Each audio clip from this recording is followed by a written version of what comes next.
వరలక్ష్మి వ్రతంలో పాటించే నియమాలు ఏమిటి? కలశం పెట్టాలా? తోరాలు ఎన్ని వరుసల దారంతో ఉండాలి? ఆరాధన చేసే విధానాలు ప్రత్యేకంగా 4. నైవేద్యం ఎన్ని పదార్థాలు చేయాలి? ప్రదక్షిణలు చెయ్యాలా? అమ్మవారికి మా ఇంటి ఆచారాన్ని అనుసరించి కలశం పెట్టే సంప్రదాయం లేదు, ఎలా?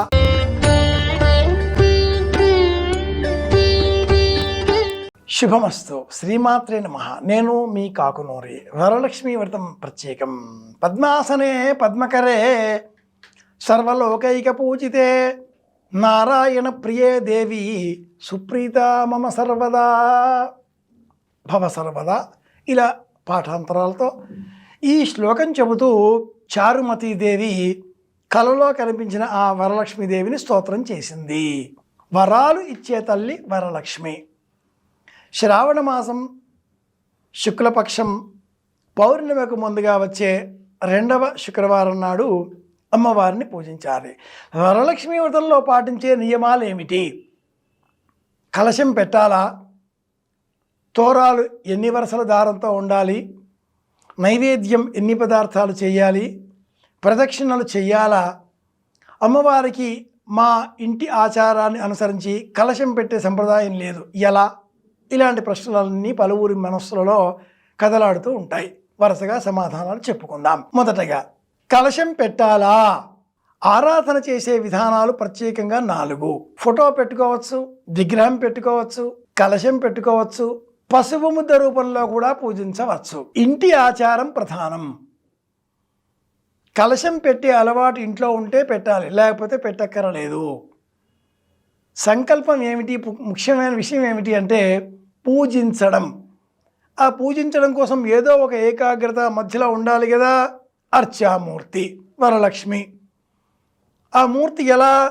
ముఖబింబం మాత్రమే ఉన్న ఎడల పూర్వకాలంలో ఒక చెంబులో నీరు పోసి లేదా బియ్యం పోసి ఆ బియ్యం పైన మామిడి ఆకులు ఉంచి కొబ్బరికాయను అడ్డంగా పెట్టి, నిలువుగా కాదు సుమా, అడ్డంగా పరుండబెట్టి దానికే ఈ ముఖం కట్టి లేదా చెంబుకే రాసి ఇంత మాత్రమే అలంకరించేవారు.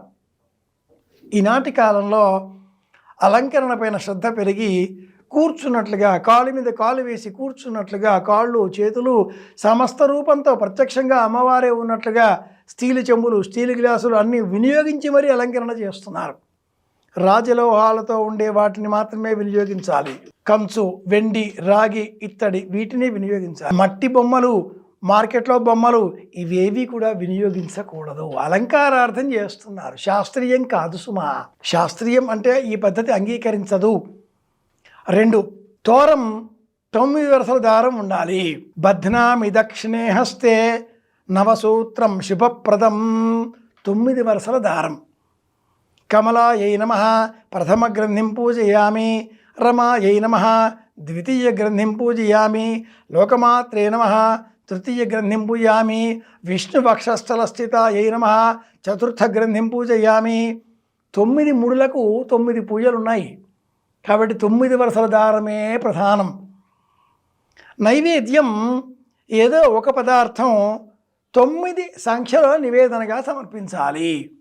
ఇంటి ఆచారాన్ని అనుసరించి కొందరు 9 రకాల పదార్థాలు కూడా పెడుతున్నారు. ఎవరి శక్తి వారిది, ఎవరి భక్తి వారిది.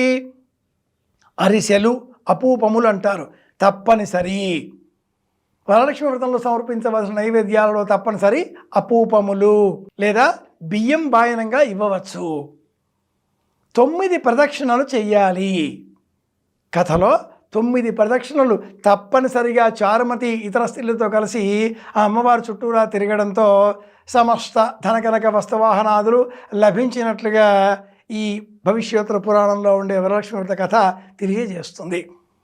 గణపతి పూజ, కలశ పూజ, వరలక్ష్మీ దేవత అర్చన, తోర పూజ, వాయనం, కథ వినడం, తోరం కట్టుకోవడం, భర్తకు నమస్కరించడం, ప్రదక్షిణలు చేయడం, అందరూ కలిసి సమష్టిగా భోజనాలతో ఈ వ్రతం పూర్తి అవుతుంది.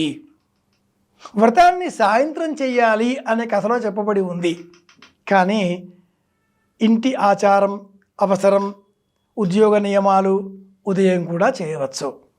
ఎవరికి వారు విడివిడిగా చేసుకోమని వ్రత కథలో చెప్పబడలేదు, సమష్టిగా చెయ్యాలి. అలాగే వరలక్ష్మి వ్రతం కొత్తగా ఒక బంగారు కాసు కావాలి, ఇల్లాలు బంగారు కాసు పట్టుపట్టి తెప్పించుకుంటుంది. కథలో బంగారు కాసుల ప్రస్తావన లేదు. ఈ నెపంతో ఇంట్లో బంగారం వస్తువులు పెంచుకోవచ్చు. శక్తి ఉంటే తెచ్చుకోవాలి, తప్పేమీ లేదు, అది పెట్టుబడి.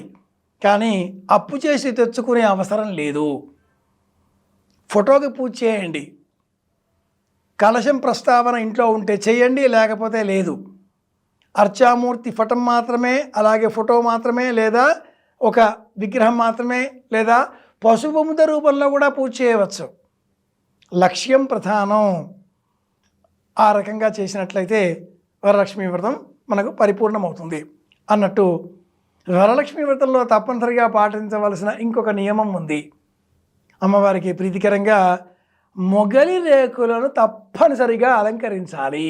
వ్రత కథలో చెప్పబడిన విధంగా ఈ కాలంలో లభిస్తాయి కనుక సంపద ఉన్న చోట ఈ మొగలి చెట్లు, మొగలి రేకులు రక్షణగా ఉంటాయి. వాటి చుట్టూరా కూడా సర్పాలు ఉంటాయి. డబ్బుకి సంపదకు ప్రతీక కాబట్టి ఆ సన్నాగేదంగి రేకులు మేలిమైన పారిజాతమ్ములు వ్రత కథలో పాటలో ఉంది కాబట్టి కూడాను మొగలి రేకులు అలంకరించాలి.